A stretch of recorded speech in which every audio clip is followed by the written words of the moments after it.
तो चलिए आज एक बहुत ही दिलचस्प कहानी सुनते हैं। एक ऐसी महान कथा जो हमें शक्ति और अभिमान के बीच का असली फर्क सिखाती है। ये कहानी है सच्ची महानता के शांत स्वभाव की। आइए इस दिव्य धनुष के टूटने के पीछे छिपे राज को समझते हैं। तो कहानी हमें ले चलती है मिथिला राज्य। वहां राजकुमारी सीता के स्वयंवर की जोर शोर से तैयारियां चल रही हैं और राजा जनक ने एक ऐसी शर्त रखी है जो लगभग नामुमकिन सी लगती है।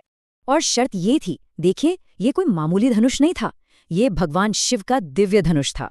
इसे सिर्फ उठाना नहीं था, बल्कि इस पर डोरी भी चढ़ानी थी। और बस यहीं से कहानी का असली संघर्ष शुरू होता है। तो अब जब शर्त रख दी गई तो देखते हैं कि इस चुनौती को स्वीकार करने कौन कौन आगे आया और हुआ क्या। सोचिए जरा, दरबार खचाखच भरा हुआ है। दूर दूर से बड़े बड़े शूरवीर, शक्तिशाली राजा आए हैं। हर किसी की आंखों में अपनी ताकत का गुमान है और सीता को जीतने की जबरदस्त इच्छा। लेकिन वो दिव्य धनुष वो कोई बच्चों का खेल थोड़ी था। बड़ी से बड़ी योद्धाओं ने, आप सोचिए, अपनी पूरी ताकत झोंक दी, पर वो धनुष टस से मस नहीं हुआ। कुछ तो उसे हिला तक नहीं पाए। सब हैरान थे, भाई ये कैसा धनुष है। और जब एक एक करके सब के सब योद्धा हार मान गए तो राजा जनक की चिंता बढ़ने लगी। उनके चेहरे पर निराशा साफ दिखने लगी थी और उनके मन में यही सवाल उठ रहा था, क्या मेरी बेटी के लिए इस पूरी सभा में कोई एक भी योग्य वर नहीं है। जब पूरे दरबार में एक तरह से निराशा का माहौल था, ठीक तभी कहानी में एक नया मोड़ आता है। उस भरी सभा में राम भी मौजूद थे, लेकिन वो दूसरे राजाओं की तरह अपनी शक्ति का दिखावा करने के लिए नहीं आए थे। वो तो अपने गुरु विश्वामित्र के साथ एक विनम्र शिष्य की तरह बस चुपचाप सब कुछ देख रहे थे। और फिर कहानी का वो पल आया जिसने सब कुछ बदल दिया। गुरु विश्वामित्र ने शांत बैठे राम की तरफ देखा और उनसे कहा, राम उठो, तुम इस धनुष को उठाने का प्रयास करो।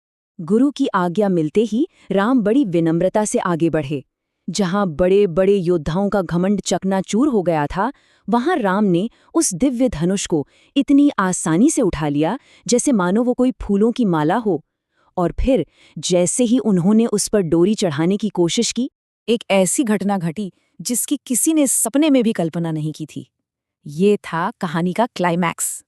राम के जोर लगाते ही धनुष पर डोरी चढ़ने के बजाय वो एक भयंकर, एक गड़गड़ाहट वाली आवाज के साथ दो टुकड़ों में टूट गया। किसी ने सोचा भी नहीं था कि ऐसा कुछ हो जाएगा। उस आवाज से पूरा का पूरा दरबार गूंज उठा। जितने भी राजा महाराजा वहां थे, सब के सब हैरान, दंग रह गए। किसी को अपनी आंखों पर यकीन ही नहीं हो रहा था। और इसी एक पल में वो स्वयंवर की जो शर्त असंभव लग रही थी, वो पूरी हो चुकी थी। और जैसे ही धनुष टूटा, सीता का चेहरा खुशी से खिल गया। उन्होंने आगे बढ़कर राम के गले में वरमाला डाली और उन्हें अपने पति के रूप में स्वीकार कर लिया। तो ये कहानी सिर्फ एक धनुष के टूटने की नहीं है, इसके पीछे एक बहुत गहरा मतलब छिपा है। चलिए अब उसे समझते हैं। इस घटना को हम धनुष भंग के नाम से जानते हैं। ये सिर्फ शारीरिक शक्ति का प्रदर्शन नहीं था, बल्कि ये राम के दिव्य स्वभाव, उनकी विनम्रता और उनकी असल ताकत का प्रतीक था। ये कहानी ना हमें दो तरह की ताकत के बारे में बताती है। एक तरफ थी दिखावे की शक्ति, मतलब वो शक्तिशाली राजा जिन्होंने अपनी ताकत का खूब प्रदर्शन किया लेकिन फेल हो गए।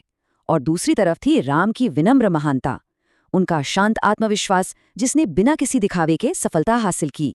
तो फिर इस पूरी कहानी से हमें सीखने को क्या मिलता है? सीधी सी बात है, जो सच्ची शक्ति होती है ना, उसे दिखावे की कोई जरूरत नहीं पड़ती।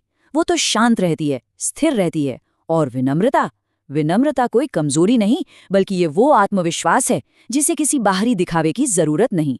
यही तो सच्ची महानता की असली पहचान है। तो ये विश्लेषण हमें एक सवाल के साथ छोड़ जाता है कि सच्ची शक्ति का असली सबूत क्या है? जोर शोर से किया गया दिखावा या फिर एक शांत और स्थिर स्वभाव? इस पर सोचिएगा जरूर।